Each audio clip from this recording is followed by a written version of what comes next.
The equation हल गरेर भनेकै छन् अब यसलाई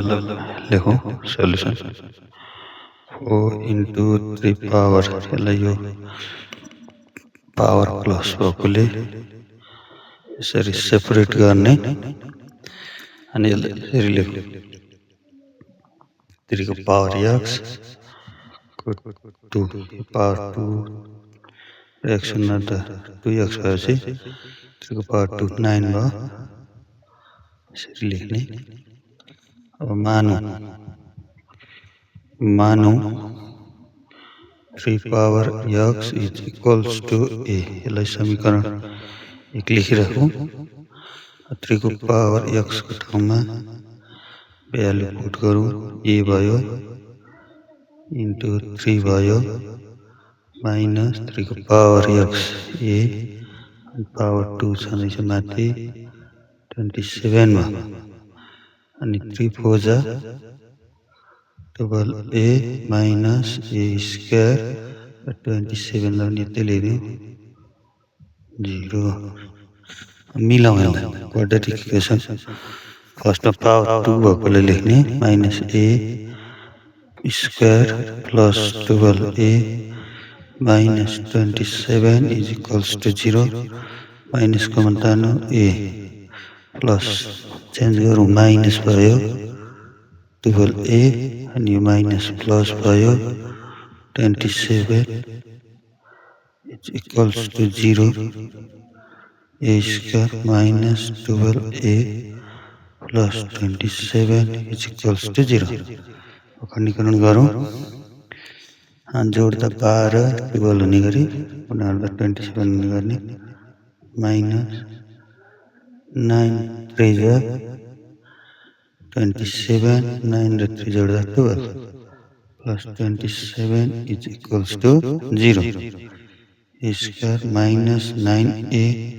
minus 3a plus 27 is equals to 0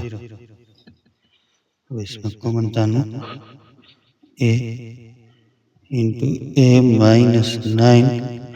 minus 3 तानो a minus 9 is equals to 0 मिलाओ a minus 3 a minus 9 is equals to 0 either a minus 3 is equals to 0 or a minus 9 is equals to 0 a बराबर 3 एउटा अर्को a बराबर 9 okay गरौँ a को मान समी 1 मा राख्दा कति भयो भने a को मान यो समीकरण 1 मा राखौं 3 को पावर x a को मान कति छ 3 को पावर x भएको अनि 3x बराबर 3 को पावर 3 भनेको 1 x बराबर 1 आयो एउटा अनि अर्को a बराबर 9 छ a को ठाउँमा 3x राख्दाखेरि 3 को पावर 2 x बराबर 2 त्यसकारण कति भयो त्यसकारण x is equals to 1 and 2 दुईटा आन्सर आयो हामीले चेक पनि गर्न सक्छौं यहाँ 1 राख्यो भने 1 1 plus 1 2 हो 2 3 3 जा 9 9 4 जा 36 अनि यहाँ 1 राख्दाखेरि